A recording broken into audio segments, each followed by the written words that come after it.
महाराज जी कुछ समय तक तो ऐसा प्यार रहता है, फिर लव मैरिज भी हो जाती है, फिर 6 महीने बाद डिवोर्स क्यों? अरे हम सब तुम्हें बता दें। महाराज जी आपके चरणों में कोटि कोटि प्रणाम। महाराज जी आपको श्री जी की कृपा आपकी किडनी फेल होने से पहले हुई थी या कृपा किडनी फेल होने के बाद? नहीं, कृपा तो बच्चा हमें कृपा तो बचपन से ही हो गई थी। अगर कृपा ना होती तो घर छोड़कर क्यों भागते? उस समय कोई समस्या थोड़ी थी। 11 वर्ष के बालक को क्या समस्या? कक्षा 9 के विद्यार्थी थे, साइंस साइड में पढ़ रहे थे, तो उस समय तो कोई भार, कोई झगड़ा, कोई समस्या ये दिमाग में ही नहीं था। बस एक लक्ष्य था कि मुझे भगवान की प्राप्ति करनी है। ये पूर्व जन्म के भजन के प्रताप से ऐसा होगा, क्योंकि मतलब कोई हमको समझाया नहीं। ऐसा नहीं कि कोई सत्संग सुना तब मेरे अंदर ज्ञान प्रकट हुआ और मैंने संसार का त्याग किया। ये तो विवेकी लोगों का होता है। हम तो 13 वर्ष के बच्चे थे, हमको घसीटा गया, कृपा ने घसीटा। बस एक ही लक्ष्य था, मुझे भगवान प्राप्त करने, मुझे भगवान की प्राप्ति करनी। तो कृपा तो पहले से ही थी। कृपा का अनुभव, जैसे तुम्हारा प्रश्न हुआ ना, कृपा का अनुभव विशेष अब हुआ जब किडनी फेल हुई। साक्षात काशी जी का होता है। हम सब तुम्हें बता दें। राधे राधे महाराज जी, जब कभी भी अकेलापन का अनुभव होता है तो संसार नीरस लगने लगता है महाराज जी, उस स्थिति में क्या करना चाहिए? भगवान का आश्रय लो, सरस हो जाओगे। और यहाँ से सबको अकेला ही जाना पड़ता, कोई किसी के साथ तो जाता नहीं। दुनिया में लाखों का मेला जुड़ा, हंसा जब जब उड़ा तो अकेला उड़ा। अब हम तो पूरे जीवन भर अकेले ही रहे। कोई साथी, कोई मित्र, कोई कुछ। महाराज जी आपको लगा नहीं कोई प्यार करे, कोई हमारी बात सुने? चूंकि भगवान की कृपा थी तो हमें बस एक ही बात लग रहा था, भगवान का साक्षात्कार हो। ये पूर्व जन्म भजन साधन होता ना, जैसे पूर्व जन्म का 10 पॉइंट तक भजन हो गया तो अब 90 पॉइंट जो रह गए उनकी पूर्ति के लिए फिर अगला जन्म हुआ तो 40 पॉइंट हो गया, अब 60 पॉइंट रह गए, अब 100% हो गया। ऐसे ऐसे भजन की स्थिति के अनुसार, ये हमारा कोई स्वयं की चतुरता नहीं थी, ये भगवान का दिया हुआ कृपा बल था जिसके द्वारा ये चला। और ये जो भागवती का अनुभव होते हैं, ये कोई ऐसी चीज थोड़ी होती है कि हमको मिले थे श्यामा श्यामा, ऐसे थोड़ी बताया जाता है। ये तो आंतरिक अनुभव का, अनुभव गम में भजन जय संता, वो तो आंतरिक प्यार होता है। प्यार कोई बताता थोड़ी है, प्यार छुपाने की चीज होती है, छपाने की थोड़ी चीज होती है। वो छप गया तो क्या होगा महाराज जी? प्यारा ही नहीं था, प्यार ही नहीं था। जिसको प्यार नहीं होता वो प्यार का दबाव दिखा करके अपने बस में करता है। ये प्यार नहीं, ये प्यार का नाटक है। और प्यार ये होता है कि जाओ तुम जाओ, अगर तुम उससे सुखी हो तो मैं जीवन भर तुम्हें आशीर्वाद दूंगा कि तुम दोनों सुखी रहो। मैं तुम्हें सुखी देखना चाहता हूं। ये प्यार कहाँ है? एक अपने पत्नी में बहुत आसक्त थे, उनका नाम धनुर्दास हुआ, बहुत बड़े भक्त हुए। वो इतने आसक्त थे, इतनी सुंदर पत्नी उनको, उनके नेत्रों में इतनी सुंदर थी कि वो कभी सब्जी लाने भी नहीं जा सकते थे। सब्जी लाने चलेंगे तो पत्नी चलेगी साथ और छाता लेकर ऐसे चलते थे बैक, तो लोग हंसते थे, उनको हंसी की भी परवाह नहीं थी। तो एक बार आचार्य चरण रामानुजाचार्य जी से शिष्यों ने बताया कि हमने एक अजीब आदमी देखा जो अपनी पत्नी पर इतना आसक्त। तो उन्होंने कहा ये तो काम लायक आदमी है, क्योंकि सारी आसक्ति समिट चुकी है। तो नजदीक गए और कहा, ए भाई मेरी तरफ तो देखो।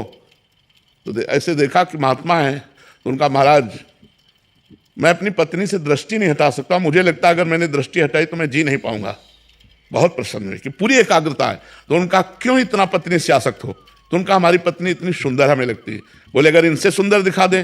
बोले लगता है शायद इनसे सुंदर कोई नहीं होंगे। तो उन्होंने ऐसे स्पर्श किया, सामने ठाकुर रंगनाथ, अब छूट गया छाता। और वही महान भक्त धनुर्दास जी हुए, बहुत बड़े भक्त हुए धनुर्दास जी। तो अगर हमारी वास्तविक प्यार की बात है तो ये बात, प्यार एक बहुत गूढ़ विषय है। दो हृदयों को एक कर देना, प्रेम गली अति सांकरी तामे दोनों समाये। दो इच्छाओं को एक में बदल देना, दो हृदयों को एक में बदल देना, दो तन एक हृदय एक इच्छा, ये कहाँ है? ये सिर्फ भगवान में है, दूसरी जगह नहीं मिलेगी। दूसरी जगह महाराज जी कुछ समय तक तो ऐसा प्यार रहता है, फिर लव मैरिज भी हो जाती है, फिर 6 महीने बाद डिवोर्स क्यों? अरे कुछ समय नहीं रहता, बिल्कुल नहीं रहता, बिल्कुल नहीं रहता, बिल्कुल नहीं रहता। महाराज जी आपके लिए हम सब क्या करेंगे जिससे आप हमेशा ऐसे स्वस्थ रहें? राधे राधे महाराज जी। गुरुदेव भगवान, नाम तो हर समय जप सकते हैं, किंतु ग्रस्त जीवन में किस समय, स्थिति या क्रिया के दौरान मंत्र जप करना निषेध है? अपवित्र दशा में और गृहस्थ धर्म के सहवास के समय, अपवित्र दशा में लेटरिन बाथरूम और सहवास के समय गुरुमंत्र नहीं जपा जा सकता, नाम जपा जा सकता है। उस समय भी नाम जपा जा सकता है, लेकिन गुरुमंत्र में पवित्र वस्त्र, पवित्र शरीर, तब आप गुरु मंत्र जप सकते हैं। और जब आपको अपवित्रता का भान हो तो नाम जप कीजिए। खूब नाम महिमा है, नाम में अपार सामर्थ्य है। भगवान, मन ज्यादातर दो विषयों को ही चाहता है। जब भी मंत्र या जप करते हैं तो जिह्वा से तो मंत्र या नाम चल रहा है, तो किंतु मन कुछ समय तो रुकता है, फिर अन्य विषय के चिंतन में चला जाता है। कोई परेशानी नहीं, कोई परेशानी नहीं। उसका पूर्वाभ्यास है, विषयों की तरफ जाना उसका पूर्वाभ्यास है। जब हम नाम जप अधिक मात्रा में करेंगे तो अभ्यास उसका कटेगा, वो रुकना शुरू कर देगा। अब जैसे आप पहले भजन नहीं करते थे तो मन विषयों में ही विचरता रहता था। आज आप भजन करते हो तो पकड़ पा रहे हो कि हमारा मन विषयों की तरफ जाता है, और मन चाहे 10 सेकंड हो रुकने लगा है।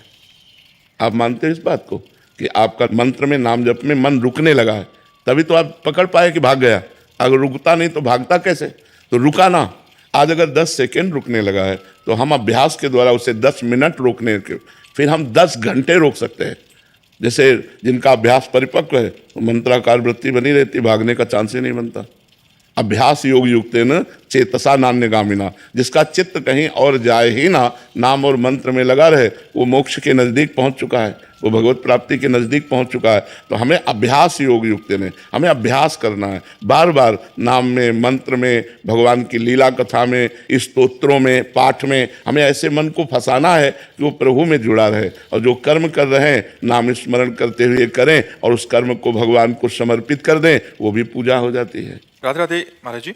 महाराज जी, मैंने गुरु ग्रंथ साहिब जी की वाणी से नामदान लिया है और मैं ब्रह्म मुहूर्त में नाम जप पाठ करने का निरंतर कोशिश भी करती हूँ, परंतु अभी परम पिता परमात्मा से मिलाप नहीं हो पा रहा है। महाराज जी, मन चित्त परम पिता परमात्मा से मिल जाए, इसके लिए मुझे क्या करना? बस वही करते रहो। नाम वाणी, गुरु वाणी का पाठ करो, कीर्तन करो और नाम जप करो। धीरे धीरे धीरे धीरे धीरे धीरे नाम का प्रभाव वाणी से गले में, गले से हृदय में और हृदय से रोम रोम में।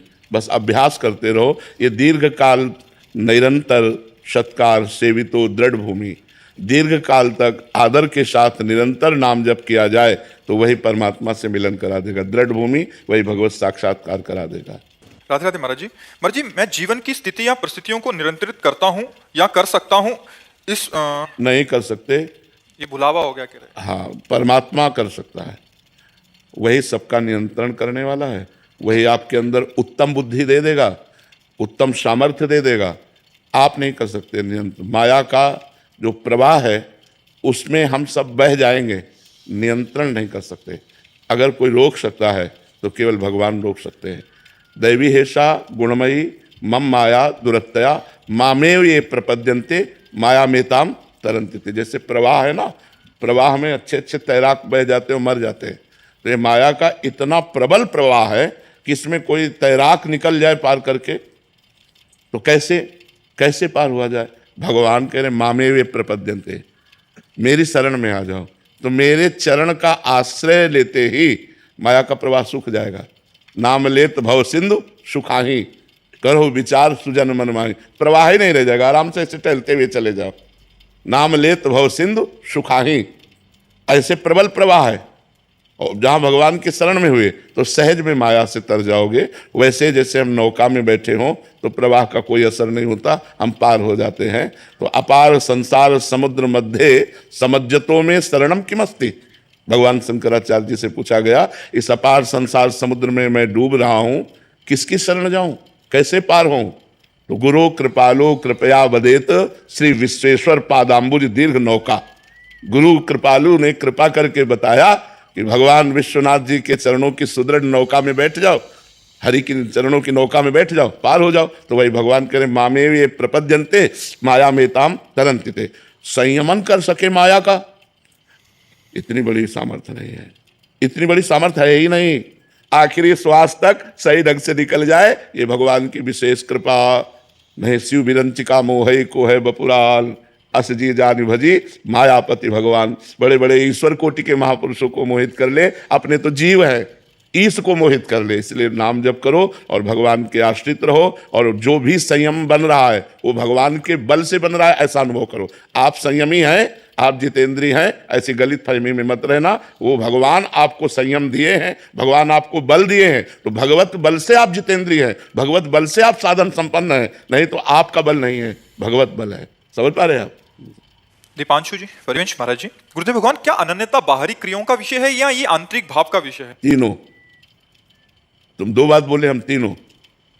बाहरी क्रिया शरीर से संबंध रखती है, आंतरिक चिंतन मन से संबंध रखता है, और स्वाद लेना और बोलना, इसमें 2 रस, एक है रसेंद्री और एक है वाकेंद्री, तो एक है ज्ञानेंद्री और एक है कर्मेंद्री।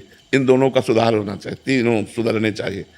इसमें भोग लगाकर भगवान का प्रसाद पाओ, अन्य रसास्वादन न करो। जो भगवान को अर्पित नहीं किया गया वो हम नहीं खा सकते, ये नियम लो।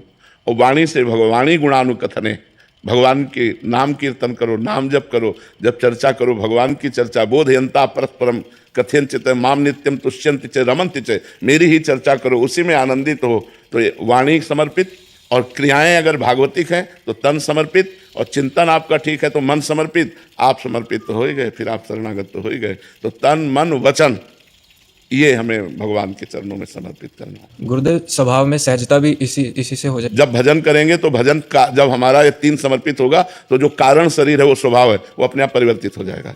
जब हम आसुरी प्रवृत्ति के कार्य करते हैं तो हमारा राक्षसी स्वभाव हो जाता है, और जब भागवतिक प्रवृत्ति के कार्य करते हैं तो स्वभाव भागवतिक हो जाता है।